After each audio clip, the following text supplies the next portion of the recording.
La palabra oculta del Nuevo Testamento, parte 4 por Friedrich Wilhelm. Crucifixión, muerte y resurrección.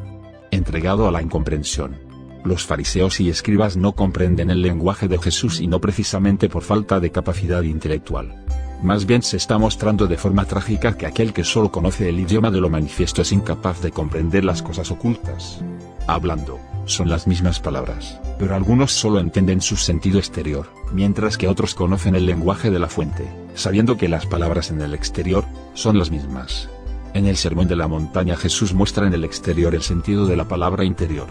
Si allí está dicho, oísteis que fue dicho, y luego, mas yo os digo, Jesús no habla en el sentido en una sucesión temporal, de un antes y un después. Más bien que si solo observáis lo manifiesto, sin preguntaros de dónde viene, cuál es su origen, qué quiere decir el Creador con ello, no entendéis el sentido de la vida, ni tampoco de la eternidad. Y por ello os digo ahora qué significa en la fuente, para todos los tiempos y toda la eternidad. Aunque, si no se tiene acceso a la fuente, es decir, si se ha comido del árbol, del conocimiento, el camino hacia el árbol de la vida está obstruido. Y a pesar de ello se insiste en usar las palabras del árbol del conocimiento en el mundo del árbol de la vida. Los fariseos y escribas son incapaces de comprender el lenguaje de Jesús.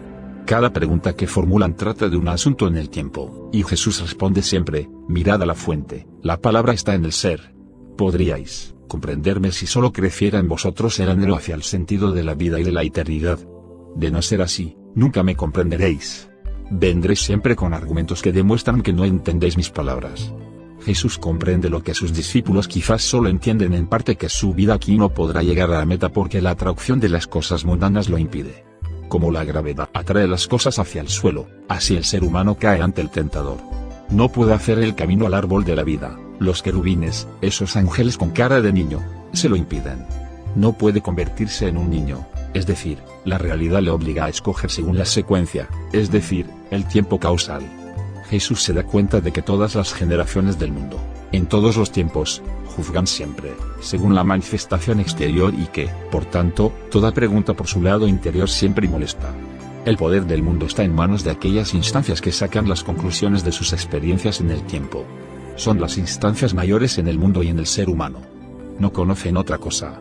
También los grandes sacerdotes viven bajo el yugo de la experiencia, de la ciencia, ese gran poder. Incluso ángeles, mensajeros de Dios, han caído ante las tentaciones de la ley. Cohen, como ellas, es el nombre del sacerdote en la palabra, como aquellas grandes fuerzas de las Tsebaot, de los ejércitos celestiales. Y los mayores, Sekenim, 750-1040, aquellas personas nobles y respetables que saben de la fragilidad de la palabra, tampoco pueden resistirse, de tal forma son atraídos por el tentador. Esos mismos mayores, en el ser humano, cuentan que saben de aquel suceso con la serpiente. Porque después de la caída del ser humano ante la serpiente, es decir, después de haber sido atacado y violado en su manifestación, en su lado corporal de comer de aquel fruto de la temporalidad, se da cuenta de que está desnudo y se avergüenza. Antes también estaba desnudo, pero su interior era idéntico al exterior. Siendo su interior eterno, el ser en sí, su exterior era una envoltura de oro 16200, luz. Pero con su caída, volviendo su cara hacia las cosas temporales, el lado exterior se separa del interior. Se convierte en el devenir, frente al lado eterno, el interior, el ser. Esta imperfección exterior es la causa de su vergüenza. Quiere cubrir esta parte para no acordarse a cada paso de ser portador de la división entre el tiempo y la eternidad. Se tapa con una hoja de la higuera, es decir, muestra la causa de su caída. Porque el higo es el cuarto de los 7 frutos del mundo. Muestra lo que sucede en este cuarto mundo, Tebel 402-30, ese mundo poblado de la multitud. El crecimiento de la higuera lleva al fruto de la multiplicidad. Dios le da entonces una envoltura, nueva de Or 76-200, piel. Or, 16200, la luz, desapareció en el momento en que tomó del fruto del desarrollo, del tiempo, que da la impresión de que puede intervenir en el lado exterior, en el desarrollo, que puede dominarlo. La eternidad queda reemplazada con la temporalidad. Y en aquellos lugares donde la luz mostraba la unión con la eternidad, crece ahora el pelo. En hebreo, Sear, 370-200, cabello, se escribe exactamente igual que Sear 370-200, puerta, portal. La pronunciación es diferente, en lugar de SHSS, y se piensa de inmediato en aquella diferencia decisiva en las palabras Sibolet y Sibolet, Jueces 12,6. La puerta, está dicho, deja entrar a Dios, uniendo la eternidad con la temporalidad. Salmo 24,79. El cabello muestra la multitud de los encuentros que se suceden en el tiempo. Ocupa el lugar de la única puerta. El ojo del ser humano veía a través de tiempo y espacio. Pero ese ojo se cerró y ahora está cubierto por pelos. La actuación del ser humano era única y decisiva. Ahora las axilas están cubiertas de pelo. Debe trabajar mucho sin conocer los resultados. La vida del ser humano eterno queda dividida en muchas generaciones. No, puede sentirse unido a sus antepasados, y a los descendientes los va perdiendo de vista. El lugar donde crece el pelo es la vergüenza más grande. Ese ser que dominaba en tiempo y espacio está perdido y el ser humano se reconoce aquí en el lado exterior como alguien que ni sabe ni puede, con una vida dependiente. ¿De qué exactamente? No lo sabe, solo sabe que es así. Alrededor de la boca del hombre crece la barba. Lo que sale de la boca está muy astillado, no puede ya articular la palabra en su divinidad. La palabra hebrea Sacan 750, significa barba, y Saken, es el anciano. Quien habla como si su palabra fuese importante y contenga ya todo, como si fuese la palabra de Dios, no es sabio, no es de los ancianos respetables. La envoltura, lo exterior, lo femenino, no tiene barba. Está claro que no se refiere solamente a las mujeres, sino que significa la envoltura. Lo exterior no puede decir nada esencial. Aunque lo dicho quede demostrado en el exterior, justamente entonces el peligro de la tentación es grande. En el hebreo existe el dicho Kolisarva, la voz de la mujer es infamia. Significa que lo exterior no debe hablar, porque su voz es seductora. La palabra herba, 70206.5, tiene la misma raíz Karum 70206.40, desnudo. La voz de lo manifiesto es desnuda, impúdica, actúa como si lo que dice estuviese ya de acuerdo con la eternidad. También a la serpiente en el paraíso se la llama Rum, Génesis 3,1. Se traduce esta palabra con lista, pero se podría traducir también que la serpiente está desnuda, es desvergonzada, porque actúa como si el lado interior, lo eterno, fuese igual al lado exterior, temporal. Que los más mayores de todas las generaciones muestren ahora que su barba es un engaño, solo un juego, señala la desesperada depravación del mundo, también ahí donde aún se debiera de esperar cierto conocimiento en cuanto a la procedencia del ser humano. También los grandes sacerdotes, que deberían sentir que la vida en lo temporal lleva el patrón de los ejércitos celestiales, han perdido ese conocimiento. Todo queda subyugado a la mentalidad de fariseos y escribas. Lo exterior, lo manifiesto es el único interés del ser humano. Es una certeza para Jesús que el ser humano que vive en esa temporalidad no es capaz de comprenderle y quiere deshacerse de él. Se da cuenta de que morirá solo, porque también sus discípulos le entienden solo en parte. Conoce sus miedos, sus titubeos. Y sabe que esa incomprensión de personas que podrían haberle comprendido, le causará grandes sufrimientos. Porque esta para el mundo, ha nacido de la semilla del Espíritu Santo. Pero parece que todas esas gentes le destruyen, no entendiendo sus palabras. Siente que está entregado ya al juicio del lado exterior. Y sabe que únicamente en el lado del ser eterno puede encontrarse con todo el mundo, con todos los seres humanos. Allí no existe la victoria del tentador. Si pudiera mostrarles desde ahí que la salvación es solo posible desde el ser eterno, que sus sufrimientos y sus pecados vienen del lado temporal, que solo desde ahí es posible salir de la cautividad. Conoce la intención del tentador. El amor solo puede ser combatido por el odio, la envidia. Y la eternidad solo con lo temporal. Y los seres humanos han caído ante ese animal de la temporalidad, apocalíptico, ese animal que vive en el ahora, en el presente sempiterno. Pero desde ahí regresará en 3 días al momento de ahora. Los 3 días, no medidos en el fluir del tiempo, solo piensan así las personas que conocen únicamente las medidas de la temporalidad. Pero, pronto se darán cuenta de que esas medidas solo valen para lo exterior. Pronto reconocerán que existen medidas eternas, de la palabra, y que es una gran arrogancia querer medir lo eterno con las medidas de la temporalidad. Los 3 días en la eternidad son el pasado, el presente y el futuro. Siempre hay uno entre el ayer y el mañana. Pero esta Trinidad fluye, la Trinidad eterna es aquella del Padre, del Hijo y del Espíritu Santo. El Padre como expresión de la eternidad en el sentimiento del pasado, el Hijo como el futuro, es el mundo que es construido por el Padre. El día de hoy, el presente, es el hilo de unión entre el Padre y el Hijo, el Espíritu Santo que aporta la vida a todo hoy. Los 3 días, después de los cuales Jesús se levantará y regresará, terminan con su regreso en el tercer día, es decir, en el futuro, porque sabe con absoluta certeza que la vida del Padre en el cielo sabe cuándo volverá a esta tierra. Lo temporal ahí no está atado a una sensación de infinitud, una inmensidad llena de desesperación. Ahí, lo temporal es como la novia que es conducida al novio con el fin de desposarla con la eternidad. Allí no existe la desesperación de una continuación larga e incierta. El regreso será pues en un punto que Dios considera el más correcto, el más feliz. En el tiempo de Dios, en su tiempo. Porque el ser humano es incapaz de comprenderle aquí en el tiempo. Siempre quiere retener lo que fluye, aunque se derrite entre sus dedos. Igual que el cuarto metal en la serie de los 7 metales de la Tierra, el mercurio, no puede ser retenido. Jesús sabe que este mundo solo comprenderá si puede vivir, la fuente, el ser, por sí mismo. Y puesto que es capturado aquí por aquel que envidia el amor, solo puede hacerlo mediante la salvación en la muerte. Por ello la muerte es buena, libera al ser humano de su cautiverio aquí. Y eso es lo primero que Jesús le mostrará y contará al mundo. Puede que se haya pensado que la muerte no tiene sentido porque pone término a aquello que el ser humano ama tanto. A partir de ahora verán que la muerte le lleva al lado eterno, al ser. Allí se reconocerán como son de verdad. Allí verán que la temporalidad está unida con el lado eterno, que la temporalidad no se pierde, sino que es recogida como la novia, para unirla con la eternidad en matrimonio. Ese es el patrón que todo ser humano sigue, si tiene anhelo de eternidad. Vive lo mismo que Jesús. Sus palabras se expresan en el ser, el Espíritu Santo las ha aportado al mundo.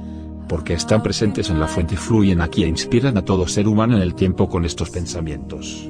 Es la salvación en la fuente, en las palabras de Dios que pueden ser reconocidas por nosotros en el tiempo. Estaba pensando en las palabras de Jesús, como están por ejemplo en Mateo 16,12-28, y en Marco y Lucas. Jesús comprende que el mundo no puede entenderle, porque está subyugado por lo exterior, como si ese exterior fuese todo lo que hay. Jerusalén, como centro del mundo. Jesús dice a sus discípulos que debe ir a Jerusalén. Allí sucederá todo, allí padecerá mucho de los ancianos, de los grandes sacerdotes y de los escribas, morirá y resucitará el tercer día. La pregunta es, ¿por qué debe ir a Jerusalén para eso? También en Galilea sufre bastantes molestias. Estoy pensando en el significado del nombre Jerusalén. Naturalmente, es una ciudad conocida en este mundo. Pero ¿qué dice el lado oculto de la palabra? Jerusalén o Jerusalén significa que la manifestación de Dios es, allí, perfecta, o también, la manifestación de Dios es perfecta en su dualidad. La manifestación en el sentido de la vista, de lo visible, y perfecta, porque ahí el lado de la temporalidad y el lado de la eternidad están unidos, en perfección, en permanencia. Deberíamos conocer, es decir, buscar, a ese otro lado, ese lado oculto de la palabra. De no conocerlo, Jerusalén es como cualquier otra ciudad en la tierra, solo muy cargada de emociones. Muchos exigen ese lugar para sí, cada uno cree tener la razón, es decir, el derecho de posesión. Pero el nombre dice que allí vive Dios, y Dios es perfecto. La palabra Shalem, perfección, es igual que Shalom, paz. Las dos escritas 330-40. Es decir, Dios allí aparece con sus dos nombres, el Señor y Dios, como unidad, es decir, en perfección. Es el lugar con la piedra angular del mundo, imposible de encontrar en la geología. Sobre esta piedra, la muerte de Isaac se convierte en vida. Muerte y vida en perfección. En la perfección no falta nada, de no ser así, sería imperfecta. En Jerusalén la manifestación y el ser son unidad. Se habla también del Jerusalén de arriba, de la ciudad en el cielo. La palabra hebrea al 70-30 es arriba, que a su vez es la raíz de la palabra a la 70-35, subir, ascender. También es sinónimo de sentirse mejor físicamente, caer, descender. La caída es entrar en una pesadez física, también en dificultades, fatigas y penas. Es una solidificación que hemos visto también en la nube, con el agua y el hielo. Ascender, por el contrario, es una dilución, un aligeramiento. La verdadera ascensión es la desaparición total de la visibilidad, ausentarse de toda prueba material. Estoy pensando en la ascensión de Cristo, su acogida en la nube y su desaparición total después de 40 días. Según la palabra es una desaparición después del tiempo, más allá de toda experiencia temporal. La palabra al 70-30, arriba, por definición, es una invisibilidad. No se trata de un arriba espacial. El cielo tampoco está arriba en el espacio. La palabra, Semayim 340-1040, con esa terminación ayim, doble, es expresión de una dualidad. No solamente la unión de la temporalidad y de la eternidad, sino también de todo Sem, 340, de todo nombre. Allí está con su lado exterior e interior. Todo tiene un nombre en la lengua, en la palabra, y todo lo que puede ser nombrado está presente ahí desde un extremo hasta el otro. Jerusalén es el lugar donde vive Dios, en su perfección. Aunque para todo aquel que solo conoce los lugares geográficos, Dios vive en otra parte. Porque no tiene ni idea de la lengua en su esencia, en su ser. Las personas que tenían el don de intuir la divinidad de la palabra, han descrito la geografía de forma imposible para la ciencia. Dicen que este mundo es el centro de la creación divina. Un punto en el espacio es nada, esfero dimensional, está oculto, invisible. Y a pesar de todo, determina todo el espacio, aunque este fuese inmensamente amplio y lejano. Y el centro del mundo es el país de Israel. Pensemos en lo que puede representar. En este país no puede haber guerra, ni enfermedad, ni muerte. El centro de Israel es Jerusalén. Y en el centro de Jerusalén está la habitación de Dios. El centro de la habitación de Dios es el Sancta Sanctorum. Ahí vive Dios en medio de los dos querubines, sobre la cubierta del Arca de la Alianza. Caporet 2080-200-400. Cubierta, significa también reconciliación. Si estamos arrepentidos, Dios tapa todos nuestros pecados. Así el día del perdón en la Biblia es llamado Yom Kippur. Kippur escrito 2080-200, como la cubierta del Arca de la Alianza.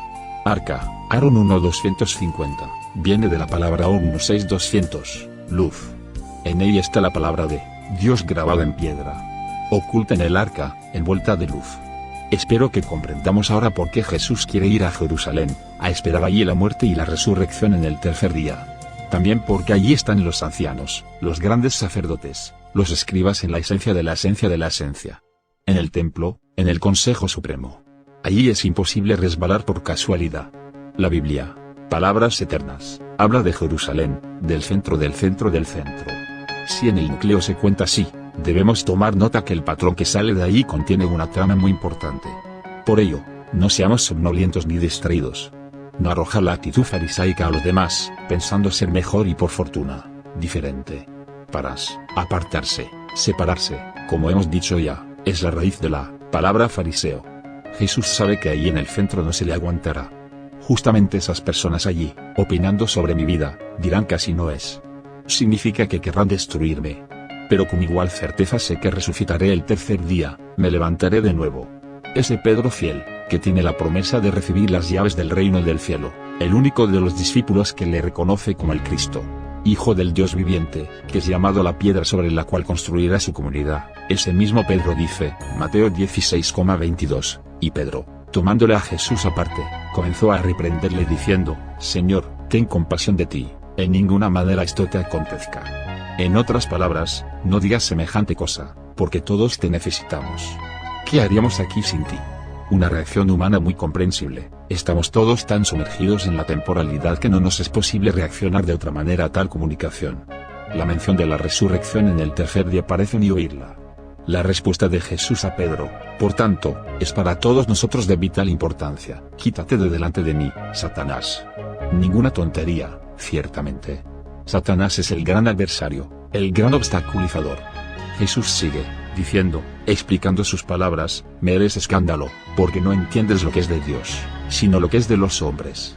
Después de todo lo que hemos oído aquí de fariseos y escribas, deberíamos tenerlo claro, Dios regala toda la vida en el tiempo y la vida eterna. Si solo reconocemos el lado del tiempo y retrocedemos ante todo lo demás, somos personas caídas, en el sentido de la serpiente, de Satanás, del obstaculizador. Si supiéramos escuchar, hubiéramos oído las palabras de Jesús, de que volverá el tercer día. Porque la única certeza que tenemos es que la muerte pondrá fin a la vida aquí. Si hay 50 o 100 años por delante, realmente no importa. Como siempre digo cuando hay preocupación por el fin del mundo o de la vida propia, de todas formas, ¿dónde estaremos en 100 años todos nosotros? Si de verdad creyéramos en Dios, le amáramos y en Él confiáramos, sabríamos por nosotros mismos que debe de haber una vida eterna. Y que Dios no puede dar menos cosas buenas que nosotros daríamos, todos juntos. Y que tampoco es tan difícil imaginarnos el interior y el exterior de nuestra propia vida. Aún sin conocimientos adicionales de la palabra, podríamos pensar en su lado oculto, por la literatura, la poesía o la armonía de la lengua. Y si anhelamos el lado oculto de la palabra y no la utilizamos únicamente para el pensamiento causal, cada uno encontrará a su propia manera que la palabra es, de hecho, divina. Por tanto, lo que Jesús le dice a Pedro es muy importante para todo ser humano en el tiempo. Estamos de tal forma hundidos en el fango del mundo, que necesitamos de verdad un pescador que nos libere. Después de estas palabras a Pedro, que le ha decepcionado de nuevo a pesar de todo lo que le ha dicho y prometido, Jesús dice a sus discípulos: si alguno quiere venir en pos de mí, niéguese a sí mismo, tome su cruz y sígame. Mateo 16,24. Lo normal es que pensemos ahora en sufrimientos corporales, en una muerte cruel. De nuevo, creo que estamos siendo infectados por el vacilo de los fariseos y escribas. Negarse a sí mismo, Cajes 28:300, significa refutarse en su manifestación aquí, darle su auténtico lugar. Es decir, contraponer esta vida de aquí a la vida eterna, darse cuenta de lo que es perecedero y lo que es eterno, en definitiva, lo que significa este mundo frente a la vida eterna. El secreto de la cruz. Nos topamos aquí por primera vez con la palabra cruz. ¿Qué significa en realidad? He hablado ya varias veces sobre esa señal del 400. En el hebreo antiguo, el jeroglífico del 400 es una marca como en nuestra X, es decir, una cruz tendida. Debemos explicarnos más en detalle. El 400 es la última expresión en las señales hebreas y corresponde a la última letra Tab. Si la letra Mem, 40, es una medida del tiempo, entonces la letra Tab, 400, es 10 veces esa medida y sabemos que más allá de 10 no se puede ir. El 400 es también la última de las letras de la centena. Las 4 letras allí, 100, 200, 300, 400 y, suman 1000, es decir, volvemos a la unidad, Aleph. No podemos pensar ni imaginarnos nada más allá del 400. Es pues el límite de todo lo pensable y de todo lo imaginable. Por ello, el cautiverio en Egipto, en el país del río, dura 400 años, desde el momento en que se comunica a Abraham ese hecho, son 430 años. Es también el tiempo en el cautiverio de la Nifes, 50, 80, 300, 430, en el mundo de la ley, del instinto, causa de las emociones, las excitaciones, las histerias, las depresiones y las agresiones. Nifes se traduce como alma corporal, en contraposición con Nisama, alma divina. Encontramos la misma estructura, 583, en la palabra Najas 58-300, serpiente, y Nafal 50-80-30, caer. Los 400 años de Egipto, desde el punto de vista bíblico, comienzan con el nacimiento de Isaac, hijo de Abraham. Hemos visto también que el 500 indica algo imposible aquí, el árbol de la vida, la distancia hasta el cielo. La cruz, por tanto, es el camino terrenal a la muerte. Pero al mismo tiempo es el camino que va más allá de la muerte, a la salvación. En la imagen de la Biblia hebrea, es el camino hasta Pesaj, Pascua, la salvación de la muerte en Egipto. Pesaj es la muerte y la resurrección en la Biblia hebrea. El camino por el mar del final, que se divide, y la resurrección más allá del mar. El camino del 400 es el camino que va a la muerte. Allí todas nuestras imaginaciones terminan. Niégate a ti mismo, si me sigues, sabrás que todo aquí es perecedero. Cada segundo, cada hora, cada año, toda tu vida y la vida de tus antepasados. Aquí no queda nada de nada. Toma tu cruz, por tanto, porque solo así puedes acceder a la vida eterna. Es lo que está enfrente. Verás cómo lo que está enfrente de lo perecedero, de lo exterior, es lo interior, lo oculto, lo eterno. Lo opuesto del pasado es el futuro. Y el presente, sempiterno, es ahora, esta presencia eterna. Une el pasado y el futuro como tercer elemento en la alianza. En el hebreo Tzab, 90-32, cruz. Es la forma del cuádruplo en unidad. Todos los cuádruplos en la vida, en el espacio, en el tiempo, en el nombre del Señor, es decir en el tetragrama. Las 4 madres, los 4 arcángeles, los 4 seres alrededor del trono de Dios, los 4 evangelios, las 4 esquinas del mundo, los 4 cordones del chal litúrgico, las 4 vueltas en la vida. El 4 contiene en sí el 10. Es lo más exterior, es el final de todo lo precedente, del 3, del 2 y del 1. Teniendo el 4 tenemos el 10. Así, en el 4, en principio, está todo, toda la base para el 10.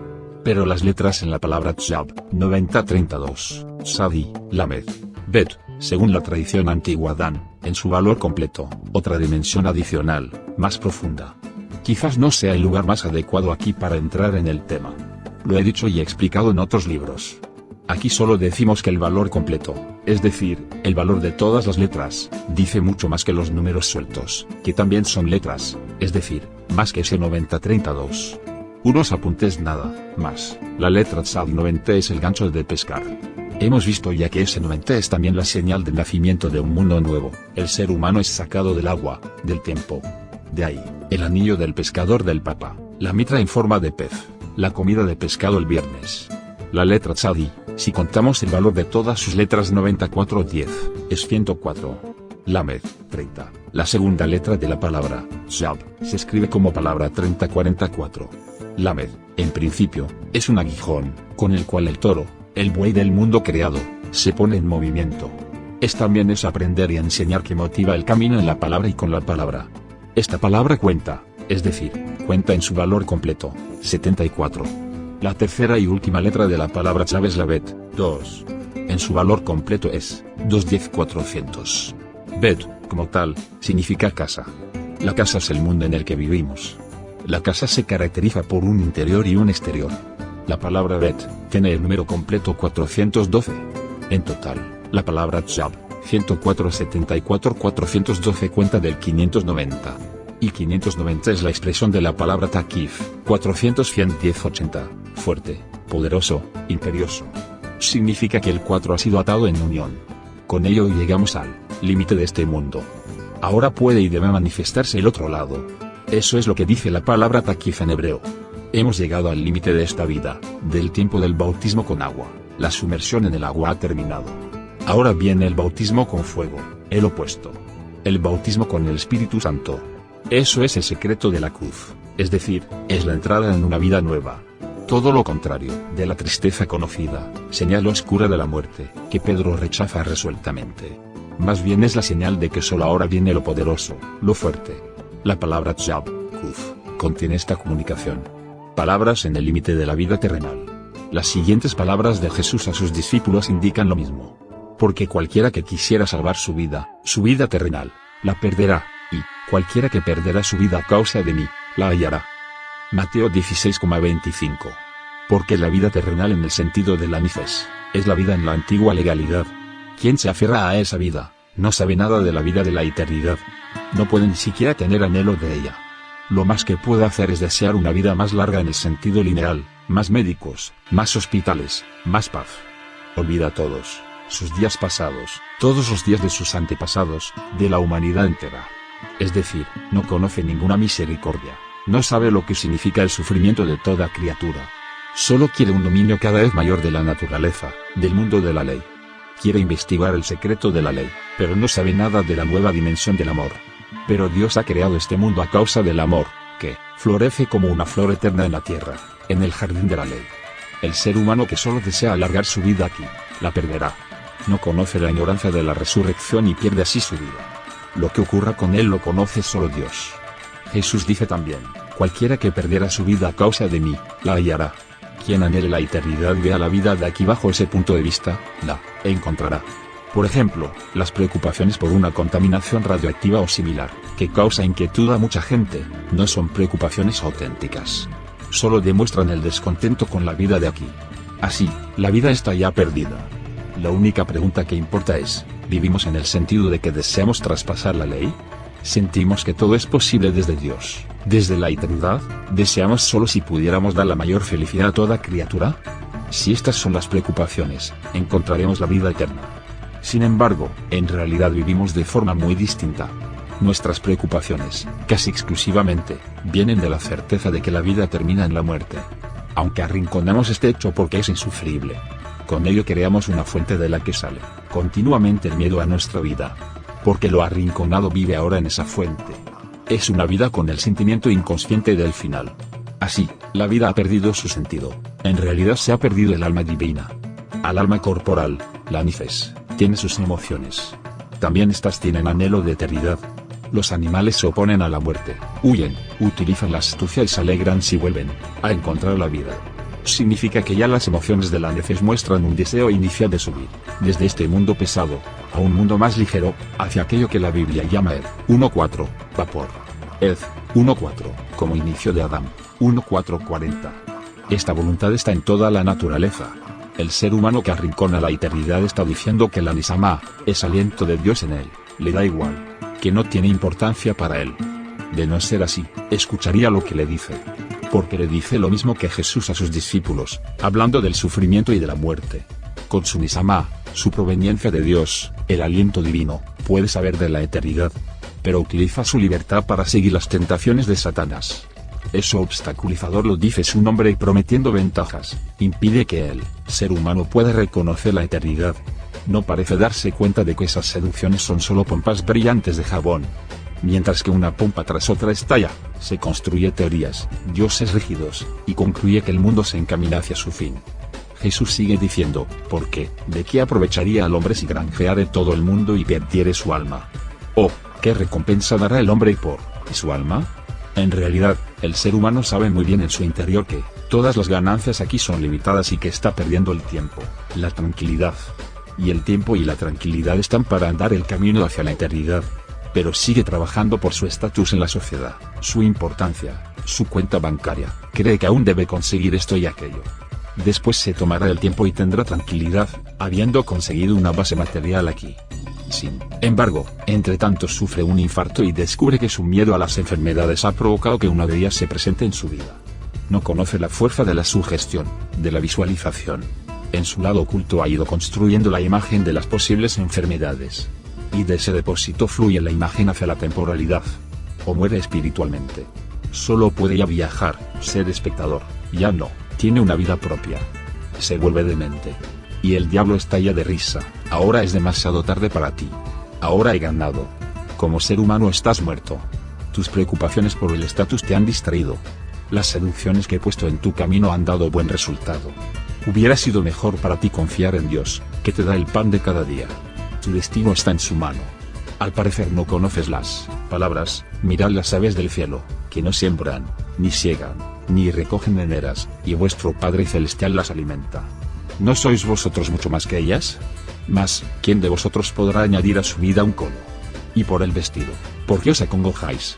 Reparad en los lirios del campo, cómo crecen, no trabajan ni hilan. Mateo 6,26-28. No le da Dios al ser humano, en su camino, en las conversaciones, cada día la parte que le corresponde. El ser humano llama a esa comida manú, ¿qué es esta porción? Éxodo 16,15. Cada uno recibe del cielo exactamente su parte. No importa si recoge mucho o poco. Ese es su asunto, su libertad. El ser humano aquí cumple su cometido, por supuesto. El sentido de su cometido es andar el camino hacia Dios. Las conversaciones en el camino determinan la manera y la calidad de su trabajo. Es el camino desde el cautiverio al país prometido, al país de la eternidad. Ese es el sentido de aquellas palabras de Jesús. Si el ser humano desperdicia su vida aquí, no puede cambiarla. La vida en el tiempo es su camino. Y es una lástima si no es capaz de verlo, porque a pesar de todo, siempre puede elegir. Está aquí como en un espejo en el que se refleja su ser. Todo sucede según su vida oculta, que solo Dios conoce. Conforme a ella administra su vida aquí de tal o de cual manera. No son amenazas. Solo decimos que la vida es un tesoro muy especial, un regalo, una sorpresa. Y el tiempo se nos da para que siempre, cada día, cada segundo, podamos dar la vuelta y encontrar la verdad, aunque sea demasiado grande como para comprenderla. El anhelo es lo decisivo. Quien comprende estas palabras y sus consecuencias, sabe de la vida eterna. Sabe que la palabra habla de esta eternidad. La palabra es Dios. Viene por el Espíritu Santo y el receptor puede aceptarla virginalmente. Porque es nueva, nadie puede haberla entendido jamás exactamente así, como puede llegar a cada persona, en una experiencia única, singular. Si el ser humano es capaz de escuchar la palabra así, la ley de la causalidad ha sido traspasada y Dios ha nacido en él. Entonces la ley de la muerte no puede ya tocarle, nunca experimentará la muerte como el final temido de todo. Así las cosas, el límite terrenal solo indicará que vuelve a ver y a vivir todo, en una gran y feliz claridad nunca sospechada. Todo aquello que pensaba que no era justo o no era bueno, es corregido, y rectificado. También los momentos o días de su propia vida que no estaban bien. Estas son las palabras de Jesús cuando habla del final de la vida que se está acercando. Tratamos aquí de las realidades de la vida. ¿Por qué debería el ser humano esconderse de la verdad, si esta verdad vive ya en él? El obstaculizador está tapando esta verdad, haciéndole al ser humano sordo y ciego y paralítico, distrayéndole con enfermedades y diciéndole que esta vida de las leyes es todo lo que hay. De ese caldo de cultivo surge el fariseo y el escriba. Como consecuencia de hacerle pensar que solo lo manifiesto cuenta, que todo siga de forma lineal según la ley. Viene por el Espíritu Santo y el receptor puede aceptarla virginalmente. Porque es nueva, nadie puede haberla entendido jamás exactamente así, como puede llegar a cada persona, en una experiencia única, singular. Si el ser humano es capaz de escuchar la palabra así, la ley de la causalidad ha sido traspasada y Dios ha nacido en él. Entonces la ley de la muerte no puede ya tocarle, nunca experimentará la muerte como el final temido de todo. Así las cosas, el límite terrenal solo indicará que vuelve a ver y a vivir todo, en una gran y feliz claridad nunca sospechada. Todo aquello que pensaba que no era justo o no era bueno, es corregido y rectificado. También los momentos o días de su propia vida que no estaban bien. Estas son las palabras de Jesús cuando habla del final de la vida que se está acercando. Tratamos aquí de las realidades de la vida. ¿Por qué debería el ser humano esconderse de la verdad, si esta verdad vive ya en él? El obstaculizador está tapando esta verdad, haciéndole al ser humano sordo y ciego y paralítico, distrayéndole con enfermedades y diciéndole que esta vida de las leyes es todo lo que hay. De ese caldo de cultivo surge el fariseo y el escriba. Como consecuencia de hacerle pensar que solo lo manifiesto cuenta, que todo siga de forma lineal según la ley. Jesús muestra ahora, como todos, también, yo voy a la muerte. Pero vosotros lo veréis y lo viviréis, me levantaré de la muerte y estaré de nuevo en el mundo. Pero entonces, igual que en el nacimiento, rompiendo todas las legalidades, resucitaré el tercer día, en el futuro, y conmigo estará un nuevo mundo, una nueva vida. Entonces vendrá el gran consuelo. Todos aquellos que lloran por sufrimientos e injusticias comprenderán que es la serpiente la que ha enseñado normas que consideran solo el mundo del exterior, el de las leyes. Y si ahora veis toda la vida, comprenderéis que todo aquello que llamasteis sufrimiento y muerte, en realidad es la grandísima dicha que nunca habéis podido comprender. El gran consolador se alegrará al ver cómo se abren vuestros ojos. En su alegría borrará las lágrimas y acallará todos los gemidos y quejidos. Yo os mostraré que teméis la muerte porque por vuestra inclinación hacia el lado exterior, habéis perdido la confianza en Dios. Yo os mostraré cómo el camino del sufrimiento, las injusticias, las penas y la muerte llevan a la vida. A una vida de cuya grandeza e intensidad, dicha y amor y alegría, no tenéis ni idea.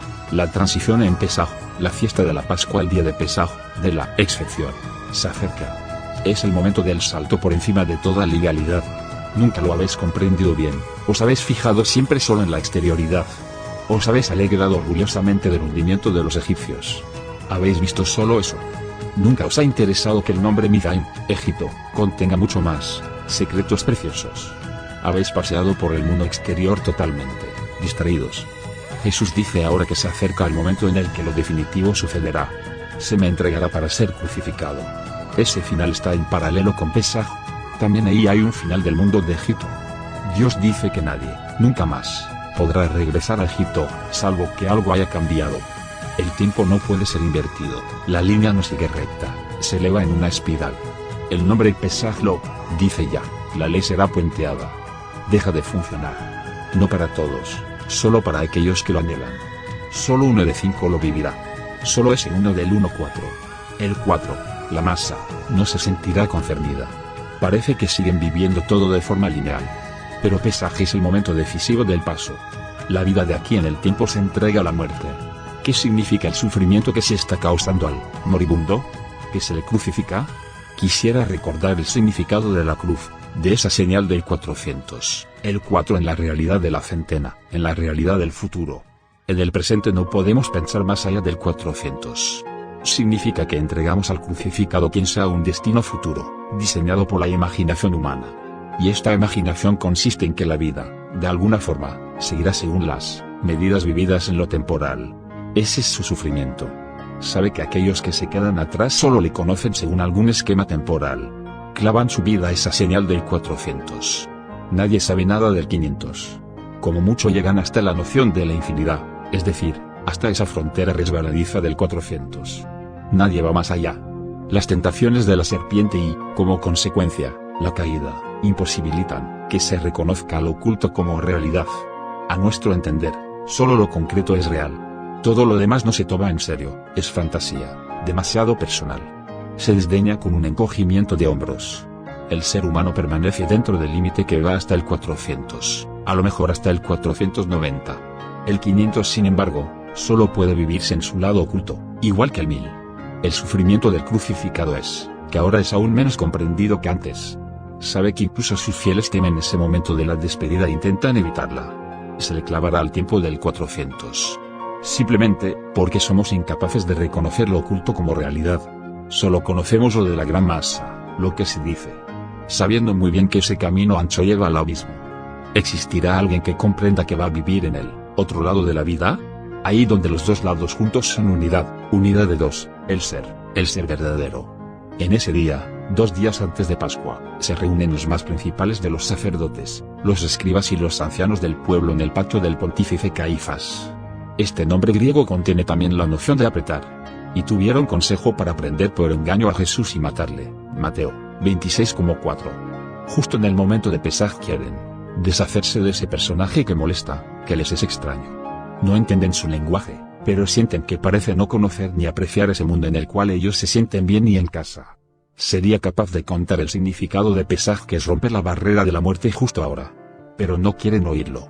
El sentido verdadero está enterrado en su interior bajo muchas capas de escombro. Solo conocen Pesaj como la victoria sobre los egipcios, una victoria de hace tiempo, alguna vez en el pasado.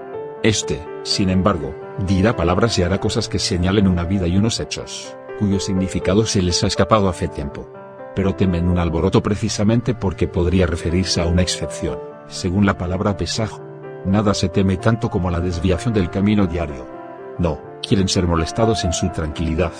Y viene una mujer a la casa de Simón, el leproso, en Betania, y vierte un aceite costoso sobre su cabeza y su cuerpo. Los discípulos están indignados por el derrame de este aceite sin motivo. ¿A quién puede beneficiar? Y suponen que tampoco Jesús ha esperado semejante gesto. Mejor vender el aceite y entregar el dinero a los pobres.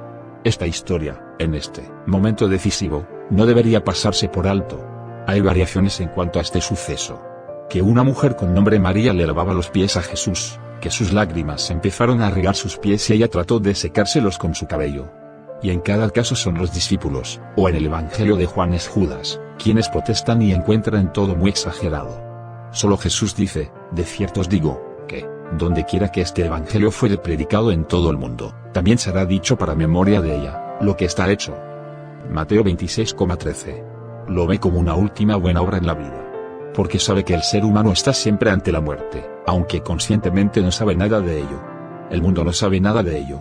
La mente consciente supone que de momento se va a vivir aún mucho tiempo, largo tiempo. Se hacen planes para viajes, bodas, promociones. Los 12 discípulos no representan el mundo del tiempo, son también nuestra conciencia de vivir en este mundo. El lado oculto del ser humano, sin embargo, vive en el ser eterno. Aunque no sepa nada de ello. El ser humano de la Biblia es el ser humano completo, que vive al mismo tiempo en el tiempo y en la eternidad. El suceso contado ahí es histórico, pero contado en la palabra de Dios, que contempla al ser humano completo. La mujer en la palabra es lo que envuelve al ser, es el cuerpo humano y se presenta en casa del hombre llamado Simón, de la palabra hebrea oír. Es un leproso, su enfermedad se muestra en el cuerpo. El lugar se llama Betania. Esa palabra griega podría significar, en hebreo, casa de los higos, que es el fruto que la tradición judía reconoce como fruto del árbol del conocimiento. El cuerpo del ser humano sabe ya de la resurrección. Semen, aceite y semoná, el 8º día, están unidos en la palabra, como hemos visto ya anteriormente. Las palabras de estos sucesos, en su lado oculto, están cargadas de muchos y profundos significados. Como otros pasajes de la palabra de Dios contienen toda la vida de cada uno personalmente y de todo el mundo. El lado femenino, el lado que se manifiesta corporalmente, que es decisivo ya en el nacimiento e imprescindible para todo, no sabe solo de la muerte sino, mediante ese despilfarro de un aceite costoso, también de la resurrección, del 8º día de la semana, es decir, de una imposibilidad astronómica. Conoce la posibilidad de la rotura de la ley en Pascua, conoce la excepción de la regla. Hablar de la resurrección, conscientemente, suena a tontería. Es mejor preocuparse por un buen médico, una buena dieta, un sueño reparador. Jesús, sin embargo, nacido del Espíritu Santo, ve el futuro, la muerte y la resurrección y sabe que el cuerpo, por así decir, está preparando ya, la resurrección. Y lo hará siempre. Sucede en la palabra de Dios, en el núcleo, en la esencia, y por ello la historia de la mujer de Betania fluye desde la fuente a todos los tiempos, para siempre. También ese no poder entender de los discípulos. Es un ejemplo de cómo cada palabra cuenta la historia del mundo. Historia del sufrimiento redimido. Seguimos con la historia de Jesús. La traición de Judas, el supremo consejo, Poncio Pilato, el camino con la cruz, la crucifixión y la muerte. Y después, la resurrección. Quizás se espera de mí que me una a aquellos que hablan de ese escándalo con sentimientos tristes, sentimentales o agresivos. Pero a mí no me gusta andar por calles anchas. Prefiero buscar una senda propia. Por ello debo decepcionar a muchos que esperan otra interpretación sentimental de esta historia. También porque conozco demasiado bien las consecuencias que tales interpretaciones emocionales han provocado: mentira, hipocresía, asesinato. ¿Cuántos no se han obsesionado con el tema, pensando ser Jesús ellos mismos? En general son personas solitarias y el mundo no sabe nada de ellas. ¿Debe el mundo saberlo todo? Casi siempre solo entiende el lado exterior, no tiene ni idea de la presencia del secreto precioso, que está tan cerca como para tocarlo y agarrarlo. Tampoco me gustaría intentar una explicación psicológica, filosófica o aún una interpretación apologética. Para mí esta historia es demasiado central, demasiado seria. Y ante todo quisiera terminar con la costumbre de usar a Jesús para todo, como una especie de mago principal. Porque creo que es una blasfemia. Jesús en ese caso no es solo el chivo expiatorio, como en la Biblia, sino que se están proyectando sobre él todas las miserias. Debe soportar así cosas que no quisiera ni describir aquí. De nuevo digo, la Biblia es la palabra de Dios, de verdad. Los milagros de la palabra bíblica son tan sobrecogedores, tan grandiosos tanto en su forma como en su cantidad, que ni aún la objeción de que podría ser casualidad es sostenible, ni siquiera científicamente. Toda la historia de la Biblia es algo que solo podemos comprender si la pensamos en nuestro propio fuero interno. Es el depósito, el mar, desde el que Dios deja que fluya el tiempo. La imagen del río que sale del Edén y que se divide en 4 brazos. Ellos determinan la manera y el límite de países bíblicos. Génesis 2,10. Desde siempre se cuenta que sean los 4 tiempos del mundo, las 4 vigilias y las 4 partes del día. Dios nos regala el tiempo. Él es también el Señor del tiempo. Se sacrifica al tiempo, vive con nosotros los sucesos del tiempo. El río principal contiene todas las cualidades del Edén. Esta palabra, en hebreo, significa dicha, delicia, deleite supremo. Este paraíso es también el país prometido de la Biblia. Y como está dicho, allí no hay ni muerte, ni enfermedad, ni agresión. Es el centro del centro de la Biblia. Es el núcleo, la esencia, desde donde fluye todo. Lo que fluye está también en la historia. Y también nosotros, nuestro presente, fluye del ser.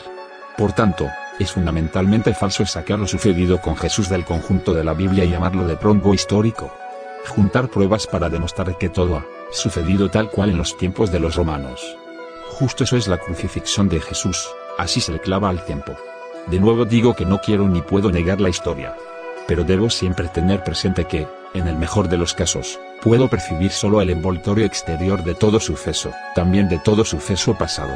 La Biblia describe lo histórico siempre junto con lo esencial, los dos lados, juntos en unidad. Y así lo histórico es muchas veces irreconocible, igual que Jesús después de su resurrección, al principio no es reconocido ni siquiera por sus discípulos. Porque la Biblia describe todo de una manera eterna, comparable con aquello que cuenta de Jesús después de su resurrección. ¿Qué relación tenemos con Jesús? Y ahora tomo las palabras de la Biblia, mencionadas en otro lugar, también muy en serio. Está escrito en la Biblia, Jesús está en nosotros. Es decir, Dios en nosotros. Así las cosas, no se puede sacar a Jesús del tiempo que fluye de cualquier forma, pretendiendo que sea de pronto una personalidad de la historia del mundo y que todo lo demás está atrasado y sin importancia. Quien vea a Jesús de tal forma unilateral, hablará muy pronto también del Dios vengativo de la Biblia hebrea y del traidor Jacob. Entonces la pregunta es, ¿qué significa eso de que sea hijo de David? ¿No ha hecho David que se mate a Uría para tomar a su mujer Batseba? ¿La Biblia solo es histórica cuando habla de Jesús? En ese caso es comprensible que los pobres judíos, en todos los tiempos, tengan que soportar las agresiones acumuladas de los cristianos. Hogueras, saqueos, holocausto, mentiras. Así las cosas, los judíos son los chivos expiatorios ideales porque han matado a Dios. Yo creo, sin embargo, que los grandes pecadores son aquellos que no hacen ninguna distinción entre lo santo y lo profano. Que arrastran a Dios sin más al tiempo, profanando así su nombre. Y en sus agresiones agreden los unos a los otros. Basta ver la historia del mundo. ¿Qué significa pues, Jesús en nosotros? Significa que está en el mundo, en todo lugar y en todo tiempo. Pero invisible. Los sectarios quieren clavarlo, niegan que eso de todo lugar y todo tiempo tenga validez. Está solo en nuestra secta. Todos los demás van directamente al infierno, donde son pellizcados constantemente con tenazas ardientes y asados por toda la eternidad. Y en sus Biblias de bolsillo están, subrayados en rojo todos los versículos que demuestran sus palabras. Jesús, el Mesías, el Cristo, es decisivo para toda la Biblia. Y si la Biblia es nuestro ser, el ser de todo el mundo, es decisivamente importante para todo desde ahí. También los judíos creen en el Mesías, firmemente, como única certeza. Solo la traducción de esa palabra, Mesías, al griego, es decir Cristo, es inquietante para ellos, porque los cristianos han convertido al ungido, de pronto, en un personaje histórico, como si hablásemos de cualquier figura del pasado. Es ver únicamente el suceso exterior e ignorar todo aquello que pasa de decisivo en su interior. Solo las personas emocionales y agresivas se agarran de tal forma al exterior, solo las personas depresivas actúan así. Solo las personas embriagadas por lo que sea pueden profanar el santuario de Dios de tal forma. Pero si tenemos la gracia de saber que Jesús está en nosotros, no es necesario que hablemos constantemente, con mirada exaltada, del amable Jesús. Porque tampoco decimos sin cesar, mi corazón late, respiro bien, mis riñones funcionan. Quien habla así demuestra que le falta algo. Es leproso, como he descrito anteriormente y, además, tiene lepra contagiosa. Pensemos solo en el interés general que existe por la dieta, las amenazas del cáncer, jogging, consultas médicas, técnicas de respiración. Significa que Jesús está presente en la vida. Cristo, el Mesías, es la meta, la esperanza y la certeza de toda vida, es la base de la creación. Traición divina. Este Jesús de la Biblia es traicionado ahora por Judas, uno de los 12. He contado ya que Judas Iscariote, en hebreo Yehuda, Iscariot, de la palabra quería, rotura, partición, significa el hombre de la rotura, de la división. Jeuda, aquel que alaba a Dios, parece haber caído en manos del tentador. Ve la dicha dividida, cree que todo está solo aquí y que lo demás vendrá alguna vez, en algún lugar, posteriormente. Ya en la Biblia hebrea, Jeuda hizo lo mismo cuando vendió a José por 20 piezas de plata, 20 shekel, 130. Y ahora estamos ante el mismo nombre vende a Jesús por 30 shekel. Ese valor 430 de shekel es también el valor del anifes, del alma corporal, y al mismo tiempo es el número de los años del cautiverio en Egipto, en ese estar cautivo en la exclusividad del tiempo. Asar, 1:60-200, detener, encarcelar. De la misma raíz vienen las palabras prohibir, aprisionar, traicionar, entregar. Hay pues gran variedad de matices. El hombre llamado Jeuda en la Biblia hebrea, recibe 20 shekel, en la Biblia cristiana 30. En total son pues 50, que en hebreo es la palabra col 20-30, todo. Jeuda vende a José en la Biblia hebrea, porque José se quejaba ante el padre Israel Jacob, de que los hermanos bajo la tutela de Jeuda miraban con desprecio a los hijos de las mujeres, concubinas, Adán, Naftali, Gad y Aser. Rasia Génesis 37,2. Significa sentirse diferente, elegido, y como tal es una señal recurrente. A pesar de toda la casa real de David, la tentación de considerarse mejor ya en este mundo, está siempre muy cerca. Significa no dar valor a lo oculto. José en la Biblia hebrea recibe los sueños, como comunicaciones de aquella otra, oculta realidad. Jeuda, es decir Judas, quiere llegar a la meta aquí, forzar la llegada aquí. Aquí y ahora, y si no quieres o no puedes, es culpa tuya. No incluye a todo el mundo, igual que Jeuda en la Biblia hebrea no quiere incluir a los hijos de las mujeres concubinas. Es la imagen típica del fariseo en el ser humano. Judas, uno de los 12, es una posibilidad oculta en el ser humano. Igual que Pablo o Zebedeo, Jeremías, Elías o Juan, como Saúl, Amalek, Israel, Canaán o Enoc y todos los demás personajes bíblicos. Todos ellos viven en el ser humano en algunos momentos. En su vida en el tiempo tiene gran importancia que es libre de elegir, desde su inconsciente que está frente al consciente. En hebreo, elección es la misma palabra que ser elegido, preferido. Bajar 28200, elegir, escoger, preferir, distinguir, ser elegido. Su elección es que puede escoger. ¿Y qué elige en el ser humano? Su unidad, que contiene la conciencia y la inconsciencia. Su razón, también su emoción y finalmente la Neshama, Dios en él. ¿Qué es lo que le atrae en la vida? ¿Cuál es su anhelo?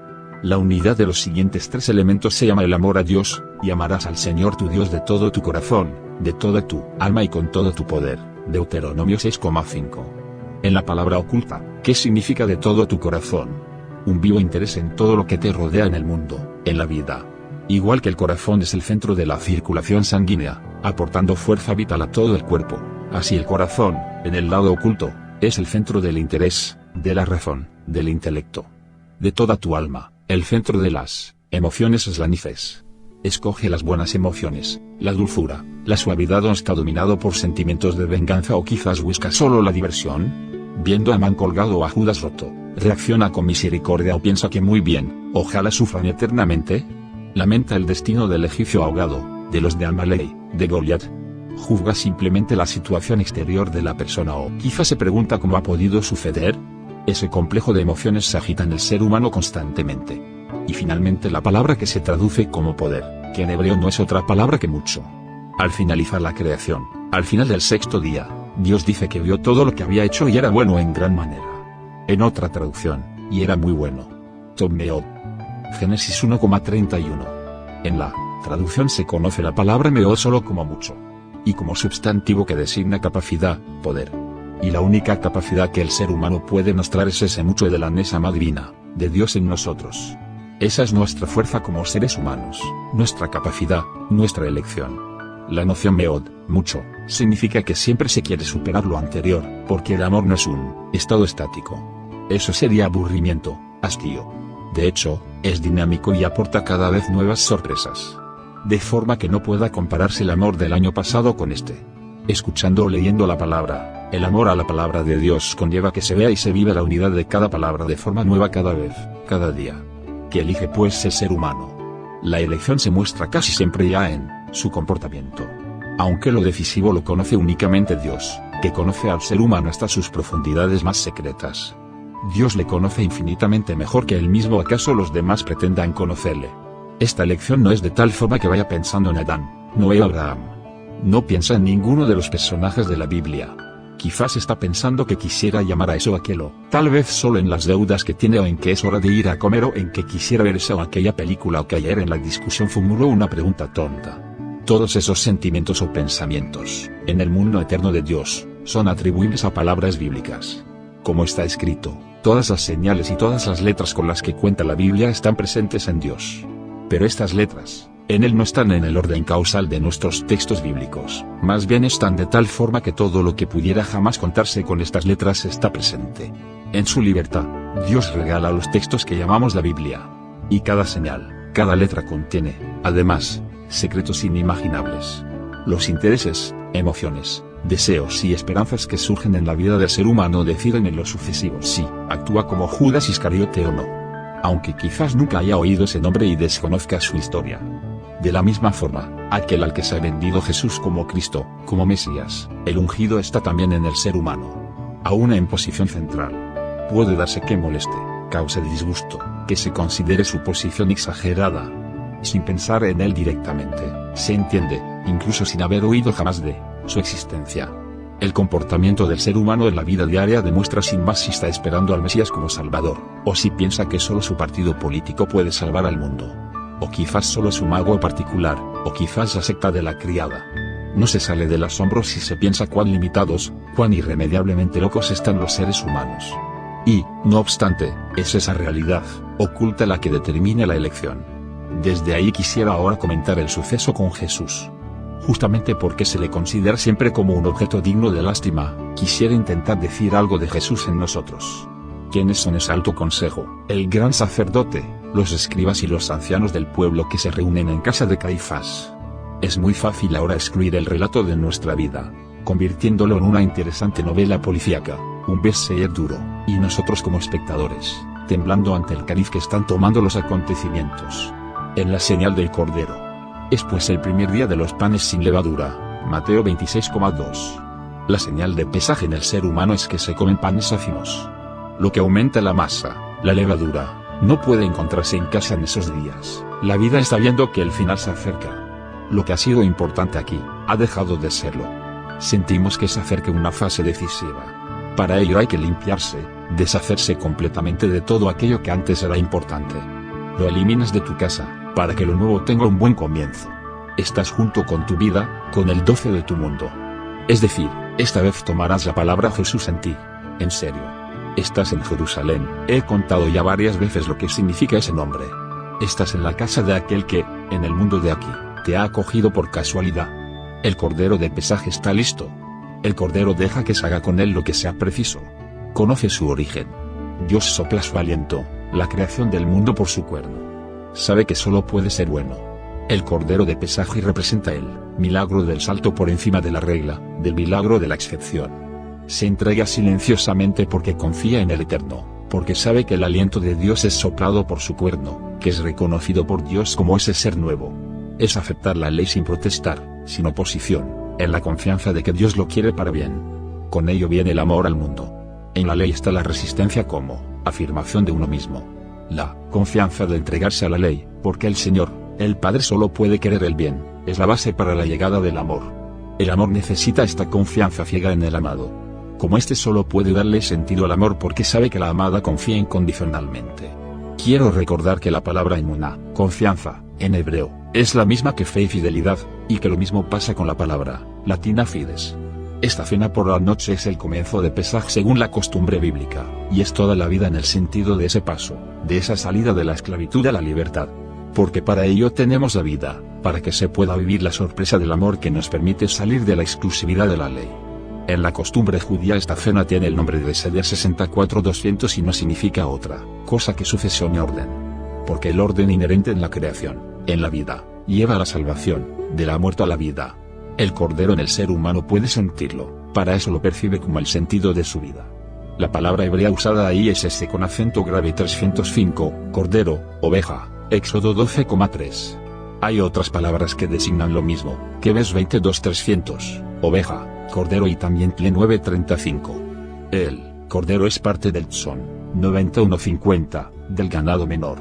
Pero se relaciona tzon, según el sonido, con la palabra tzion 90-16-50, señal. Y la palabra tzon se menciona en el mismo texto, Éxodo 12,21, y podría leerse también, haceros una señal con el cordero. La palabra tle tiene la misma raíz que tal 9:30, rocío. Y el rocío es un regalo del cielo, una señal del agua de arriba, el tiempo del cielo como regalo especial, la palabra del cielo. Y cuando viene el maná como alimento en el camino, en las conversaciones del desierto, viene en primer lugar el rocío. Éxodo 16,13. También se conoce ese número 39 en el recuento como asemejad, el Señor es uno. El tetragrama es 26 y Ejad 1:8-4:13.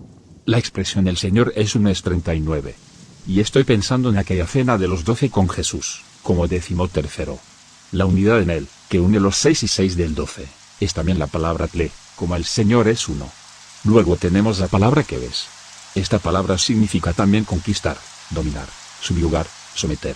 Porque el Cordero conquista el mundo, domina el mundo por su entrega, por su dulzura. En el nuevo mundo ya no domina la ley del más fuerte, del poderoso que puede hacer lo que quiera. Esta palabra qué nociones más hermosas nos está abriendo. Y finalmente la palabra C305. Los números de estas dos letras cuentan, en su valor completo, de 360, sin, y 15, en total 375.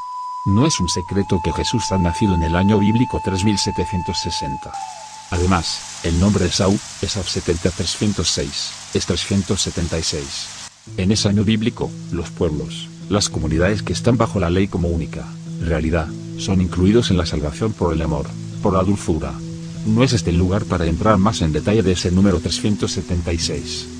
Démonos cuenta, simplemente, de que existe toda una serie de coincidencias que dicen que hay más, que no puede ser solo casualidad, que hay alguien muy poderoso detrás que lo dirige todo. El Cordero perfecto, sin faltas, como está escrito, Éxodo 12,5, es el centro de la cena. Sin embargo, a toda comida, y aquí está señalado especialmente, corresponden el pan y el vino. Es también curioso que las palabras hebreas lejem, 38:40, pan y yayin, 10:10:50, vino, juntas, dan exactamente el valor de la palabra pesaj, 80-68-148. Pero volvamos al relato. Judas vende a Jesús por 30 monedas de plata, 30 sekel, a los grandes sacerdotes y los ancianos, que quieren matarle.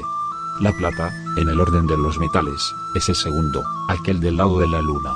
Y la luna es también el lado de lo femenino, de la envoltura, de la manifestación.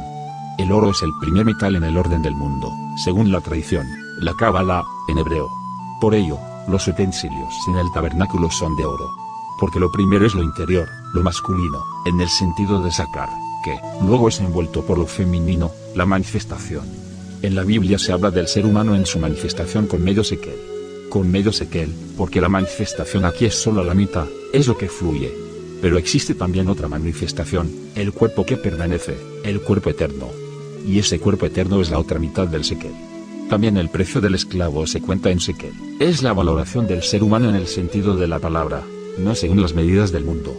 Ninguna de las medidas bíblicas es para uso en este mundo. Son medidas en el sentido de la palabra de Dios, ya se trate de años o de codos. Las medidas bíblicas vienen del mundo de la eternidad. Según la Biblia, el mundo ahora mismo tiene 5.748 años, corresponde al año 1988. Son años bíblicos, no físicos ni geológicos. Diferenciemos entre lo santo y lo profano, por favor. La venta por monedas de plata significa pues que Judas piensa que Jesús es un producto solo de este mundo. No puede comprender que Jesús viene de Dios, que es un secreto de eternidad que aparece aquí. No parece poder comprender cómo vino Jesús a este mundo. Para él es una persona como todas las demás, a lo más, un profeta. Porque solo se pueden vender cosas terrenales, materiales. Solo a estas cosas se les puede adjudicar un precio. También los sacerdotes y los mayores creen que se puede eliminar a Jesús sin más, que es solo alguien temporal.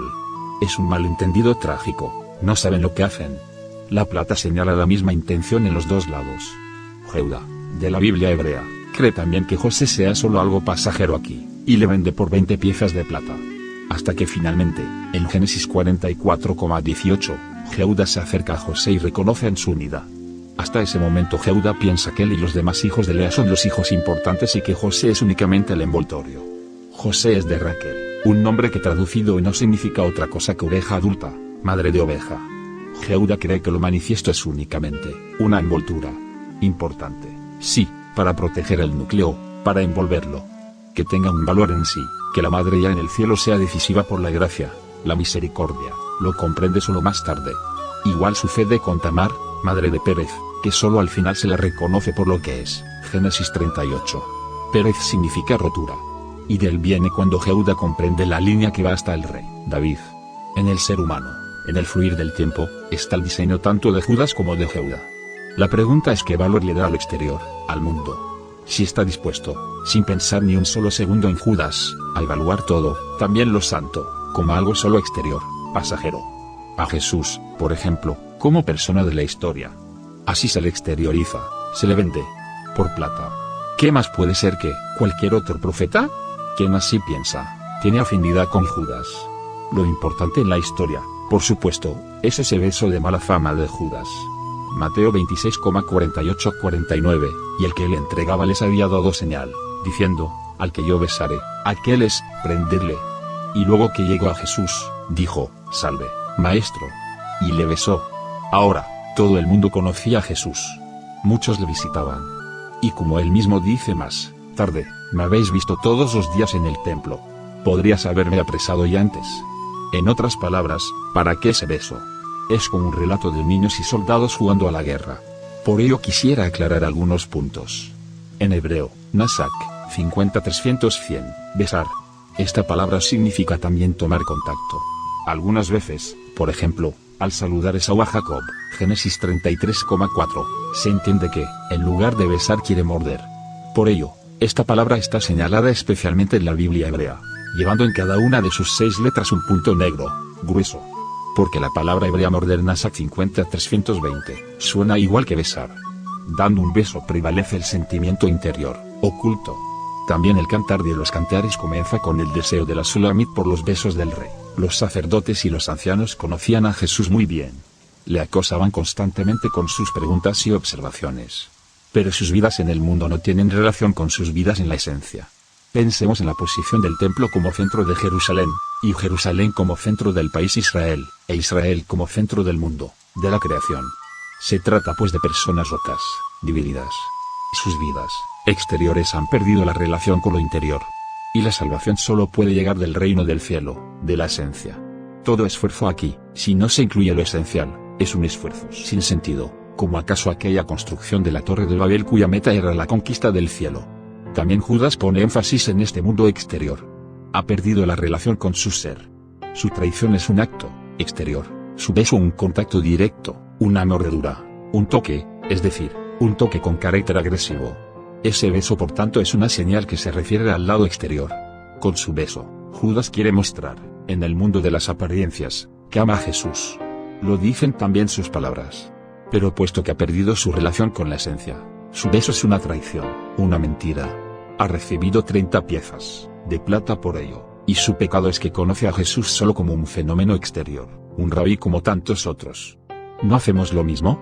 ¿No hacemos lo mismo con toda la Biblia, como palabra de Dios? Quien conoce la santidad de la Biblia, regalada por el Espíritu Santo, no puede reconocer a Jesús solo como figura histórica, sino en primer lugar y como principio, como Hijo de Dios. Igual que las letras de las palabras de Dios aparecen aquí, por medio del Espíritu Santo. Así, la noción Hijo de Dios deja de ser un objeto de discusión y no es necesario probarla. Quien sigue teniendo problemas con estas afirmaciones muestra que pertenece a la comunidad de aquellos que solo conocen el lado exterior. ¿Vemos a Jesús como lo ve Judas? Vamos al encuentro con él con amabilidad, pero cuidado. ¿Solo nos interesa su lado exterior? Y casi no notamos que en todas estas controversias se nos está escapando la resurrección y la vida eterna. Judas se ha colgado. Es la manera bíblica de morir en el tiempo de aquí, se pierde el contacto con este mundo. Los pies que pueden andar el camino han dejado de tener contacto con la tierra. Y el hueco que Judas ha dejado en los 12, se llena con Matania, Matías, el regalo del Señor.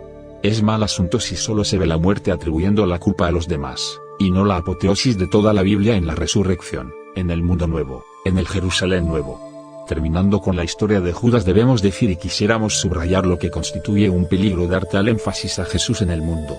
La multitud de personas armadas dispuestas a prenderle, están esperando ese beso. Jesús mismo había advertido a sus discípulos en muchas ocasiones, de no ir contando sus actos por doquier. La razón no es una falsa modestia o una reflexión táctica. Teme que se la mire como mago, como hacedor. Sabe que esas son las armas del tentador. Como dice en el Sermón de la Montaña, quisiera que ese ser humano nuevo que se encuentra con él y que le comprende, vaya a su cámara secreta y cierre la puerta. No como los hipócritas que piensan que por su verborrea serán escuchados. Judas sin embargo hace esta demostración pública con su beso para el rabí. Lo que Jesús quiere decir con la misión y la divulgación de sus palabras en el mundo, habría que verlo también desde el lado oculto de la palabra. La misión, como conquista del mundo para el cristianismo, es un asunto de poderío. La fuerza de las armas, de la economía, de la técnica, la fuerza de la persuasión con la palabra que solo considera el lado exterior. Pero quizás estaría más en el verdadero sentido de Jesús, si se descubriera en sí cada vez con mayor intensidad, en su interior, el mundo de lo oculto, de la palabra. Entonces está ya en Galilea. Y entonces Dios, aquí como en todo lugar, dejará que la fuerza vaya fluyendo desde la esencia al tiempo. Entonces se mostrará, en todo tiempo, lo que sucede con el mundo. Los 12 pues están sentados en la mesa con Jesús, en la cena de Pesaj. Sulhan, 338-50, mesa, en hebreo. Esta palabra viene de Salah 338, enviar. El alimento es aquello que Dios nos manda, el destino. Visto desde el lado oculto, toda la vida es tomar el alimento, en el sentido de que Dios nos manda nuestro destino.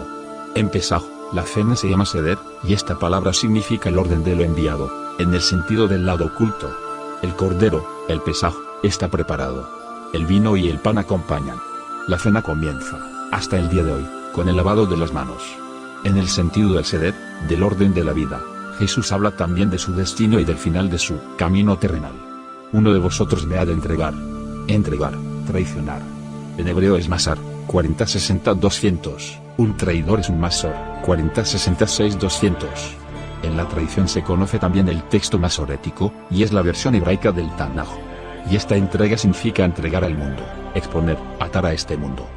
Pero el ser humano sabe que pertenece a la eternidad, que tiene un Padre en el cielo. El pecado es pues que uno de los 12 quiera entregarle a este mundo de la temporalidad porque para él es todo el mundo que hay. Y entristecidos ellos de gran manera, comenzó cada uno de ellos a decirle, Señor, ¿soy yo? Jesús dice, a la verdad, el Hijo del Hombre va, como está escrito de él, mas hay de aquel hombre por quien el Hijo del Hombre es entregado. Bueno le fuera al tal hombre no haber nacido. Entonces, respondiendo Judas, que le entregaba, dijo, ¿soy yo, maestro? Dícele, tú lo has dicho. Mateo 26, 22-25. No se trata pues de que Jesús se irá, sino de que a Jesús le preocupa aquel que le traiciona. Esta traición, lo hemos hablado ya, significa que no le ha comprendido. Le ha convertido en una persona temporal, de la historia. No ha comprendido que vino de la eternidad, que no importa dónde vaya, que está aquí y que volverá. Desde ahí, desde la fuente. La vida de aquel que le entrega al mundo, a la historia, deja de tener sentido. no cumple las esperanzas que Dios ha depositado en él. Lástima que una vida pueda perderse de tal forma. Mejor no hubiera nacido nunca. A la pregunta de Judas, ¿soy yo? Jesús contesta, tú lo dices. Y esta pregunta de nuevo muestra su genuflexión ante el mundo. Podría haberse preguntado silenciosamente en su interior, pero ese énfasis que pone en su persona demuestra, como está escrito en Lucas y en Juan, que está poseído por un demonio, que ha caído ante la exclusividad de este mundo.